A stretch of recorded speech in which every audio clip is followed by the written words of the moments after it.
One hand down, CPR. Lucas is a simple and intuitive portable device for external cardiac compressions. Lucas can be easily stored and carried in a backpack. Hold manual compressions. Back plate in place. After the back plate is placed under the patient, it takes less than 20 seconds to stop manual compressions, connect the upper part of Lucas, and start mechanical compressions. In almost all situations, Lucas can provide effective, consistent, uninterrupted cardiac compressions in accordance with international guidelines. With Lucas providing compressions, rescuers have hands-free for other life-saving care. It can be used by ALS and BLS responders out of hospital and by code teams, cath labs, and emergency departments in hospital. Use it to treat patients following the same protocols as for manual CPR. Lucas allows for effective compressions during patient transport and safety for both the patient and personnel. Now let's step through the basics of how to use it. The basic steps for using Lucas are: arrive, confirm cardiac arrest, and start manual CPR. Unpack Lucas and power it on. Assemble Lucas on the patient. Adjust and operate Lucas. Defibrillate and ventilate. Transport the patient. Lucas is very simple. This is the control panel. Here's the on-off button. Push it down for 1 full second to power on or off. When the green LED next to the adjust button lights up, you can adjust the suction cup like this to the correct start position for each patient. Use the pause button to set the start position for the suction cup. Press the active button for continuous compressions.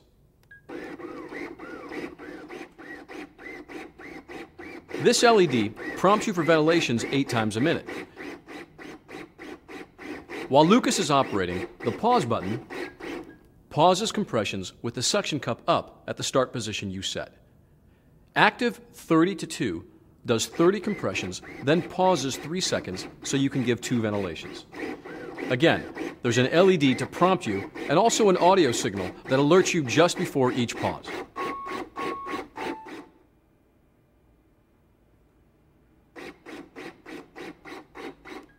Useful. A couple of other things briefly before we move on. Make sure you don't cover these vent holes under here so it doesn't overheat. If there is a malfunction during operation or a problem that requires service, this indicator lights up red and you'll hear a warning buzzer. This button mutes any alarms during operation for 1 minute. But when Lucas is powered off, you can hold this button down to see the battery status. You should learn the various warning and battery status indications. They're all in the instructions for use. Keep it handy in the bag. What you're watching for is a red or orange LED here, together with an alarm signal. That means you have a low, empty, or defective battery. You need to either change the battery or plug in external power. To change the battery, pop it out like this and put in a fresh one like this. You can plug in the external power supply here if you're using mains or car power. But remember, the battery must be in position for Lucas to operate, even if you use external power. To minimize interruptions, always have a charged spare battery available. Okay, let's go over the operation steps in detail.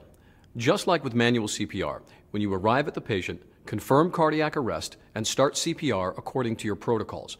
If someone is already doing manual compressions, offer to relieve them. Now get out Lucas. Put the backpack down with the top towards you like this and open the bag. It's easy.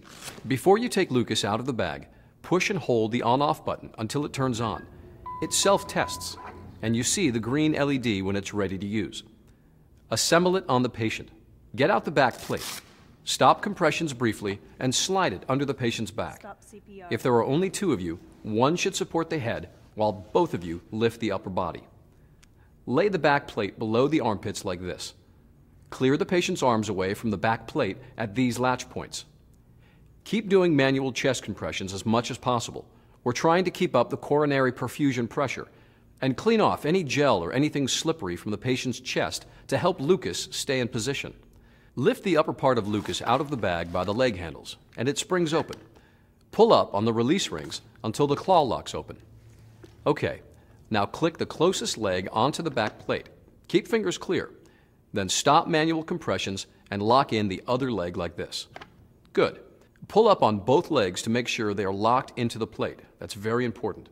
It's also important to make sure you position the suction cup correctly for effective compressions and to avoid serious patient injury or compromising the patient's circulation. Center it on the sternum with the lower edge of the cup just above the end of the sternum. That looks pretty close. Okay, you should be in the adjust mode. You can tell by the LED here. Use 2 fingers to lower the suction cup like this. You want the pressure pad inside the cup to touch the patient's chest, but without compressing the chest so it doesn't compromise circulation. But now we can see the edge of the cup is a bit below the edge of the sternum. We'll have to reposition the cup. Lift it back up like this and move Lucas by pulling on the support legs. Push the suction cup back down and there, that's better. Hold it there and push the pause button to set the upper limit of compression. Now you can take your fingers off of the cup. It's important to press the pause button before removing your hand from the suction cup. But of course, when Lucas is operating, your fingers should not be on or below the suction cup. If you want, you can mark the right position on the patient's skin like this. With a mark, you can easily see if the suction cup shifts and you need to reposition it. What you're doing with the pressure pad is setting the upper limit of the compression. From here, it compresses down the same distance every time and then returns to this position. But if Lucas alarms with 3 fast signals when you try to enter the pause or active mode, then the patient is too small for Lucas and it will not be able to perform a full compression. Or, if you can't get the upper part around the patient and secure the claw locks onto the back plate, then the patient is too big for Lucas. Do not try to use Lucas on a patient that it doesn't fit. It won't be effective. In that case, you'll have to continue manual compressions. In most cases, like this, it's fine. So let's do some compressions. Push the active button, and there it goes. You can see we switched over to a mannequin so we can show you full compressions. If you need to reposition Lucas, make all the adjustments as quickly as you can. Pause Lucas and go to adjust mode. Adjust the position. Reset the pressure pad. Hold it there while you press pause to set that position. Push the active button to resume compressions. Finally, we'll attach the stabilization strap. This helps keep Lucas in the correct position on the patient's chest. Put the cushion under the neck, up against the shoulders. Connect these buckles here and tighten up the straps a little bit. Make sure the straps aren't twisted and don't tighten too much. You just want to stabilize it in position. Don't over-tighten and pull it out of position. If you're in a situation where attaching the stabilization strap might delay or impair treatment, then don't put it on or put it on later. And as a more general warning, if there is a malfunction or the compressions aren't sufficient or something unusual occurs during operation, you should stop Lucas, remove it, and do manual compressions. Okay, defibrillation. You can defibrillate a patient without removing Lucas. Make sure defibrillation pads are adequately adhered to the patient's skin. Make sure no pads or wires are under the suction cup. If you arrive and the patient already has pads on, you might need to replace them or reorient them. During a rhythm check or AED analysis, you'll need to stop compressions.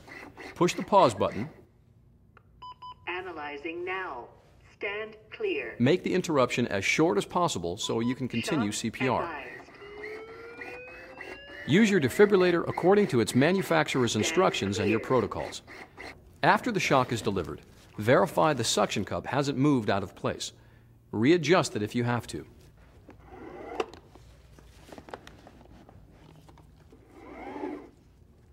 Push the active button to resume compressions. If you are ventilating with a bag mask, use the active 30 to 2 button. After 30 compressions, Lucas pauses for 3 seconds to let you deliver 2 breaths. Then it resumes compressions for 30 more.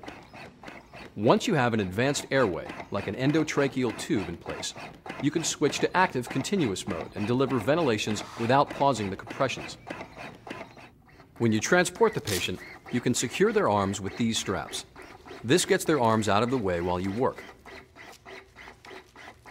Push pause to pause compressions while you're lifting the patient. At least 3 people should lift the patient and Lucas.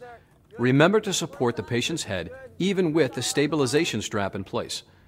Do not use the arm straps to lift the patient or the device. During compressions, make sure Lucas stays in the correct position and angle on the patient's chest. If this is not possible, push pause to pause compressions. All right, continue up. As soon as the patient is horizontal again, check the position of the suction cup, adjust it if you need to, and push active. Position's good.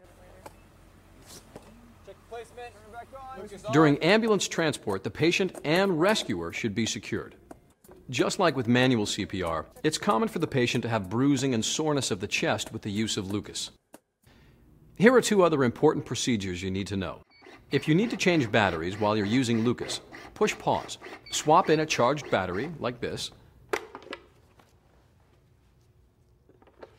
and push active once you see the green LED here. Lucas can remember its settings for up to 60 seconds during a battery change, but if it takes longer than that, you'll have to readjust the suction cup on the patient's chest before you resume compressions. The same thing is true if you switch over to external power. And remember, you always have to have a battery in Lucas, even if it is plugged in. It won't run without a battery in it. Here's how you remove Lucas. Detach the stabilization strap. Push the on-off button for a full second to turn it off. Disconnect the upper part from the back plate with the release rings. Remove the back plate if the patient's condition allows. Clean Lucas as necessary before putting it back in the bag. Do not immerse Lucas in liquid because it can be damaged if liquid enters the hood. To change the suction cup, peel it off like this and throw it away as contaminated medical waste. Put the new one on like this. Make sure it's fully seated. Replace the battery with a fully charged one.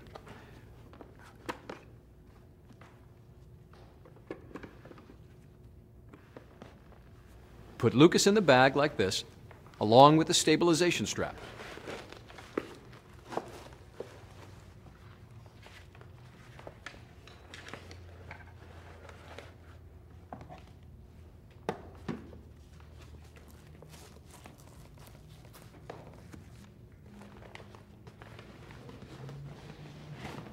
And that's basically it.